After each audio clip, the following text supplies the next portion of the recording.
The SkyTube's morning light was bright as it shined down on Lake Orsk. The clear waters of the immense lake glistened in the light, and the waves lapped at the banks. Grasses lined most of the bank, except for the smooth trail which went all the way around the lake. There were some ducks and geese which walked along the trail, and they waddled about, making their morning honking and quacking sounds.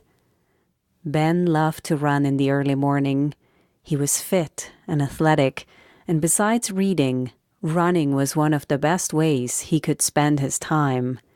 He knew he had to get his run in before school started, and by beginning early enough, he could run the course he had in mind. He could not hope to circumambulate the entire shoreline of the Lake Orsk, but he did have a running path that he frequented. The first half of his path took him out into the highland evergreen forest, which started not far from his home on the outskirts of the town of Orsk. He ran. He breathed in the deep and refreshing scents from the forest. He watched as several rabbits bolted to get away from him. 2 squirrels who were not as afraid, and they leaped and frolicked among the evergreens.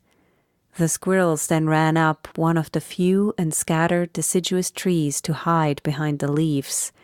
It was good to run, and Ben's legs moved without his conscious thought. His athletic shoes slapped the path with practiced ease. While Ben liked the pine trees, the smells and the sights of the forest animals, his favorite part of the run was coming back along the shores of the lake. Except for on a rainy day, Ben could count on a beautiful sight as the fishing boats moved slowly out into the lake. The birds would fly over, and the clear waters of Lake Orsk would shimmer under the SkyTube's glow. So as Ben rounded the trail and ran out from the forest, he was surprised as he saw something lying on the edge of the water. It was a dead sturgeon. Its grayish, almost silvery coloring, along with its long and extended-looking front, and the top fin and tail being close together identified it to Ben's mind. Its tiny eyes and whiskery blunt snout were pointed at the SkyTube. "That's a big fish," Ben said to himself as he ran past. He counted the paces and estimated the sturgeon to be around 3 meters long. He could not guess its weight, but knew it was one of the largest he had ever seen. He kept running, but seeing the floundered fish was disappointing. At least it did not smell yet. He was glad of that. He picked up his pace a bit as he considered that some wolf or perhaps even a bear might come to feast on the deceased sturgeon. He looked ahead on the path and saw something else up. It was gold and black-colored. "Another sturgeon?" Ben asked himself. 2 in one day, this is odd. As his run brought him closer, he realized it was not another dead fish, but a machine of some kind. As he ran up to it, he halted.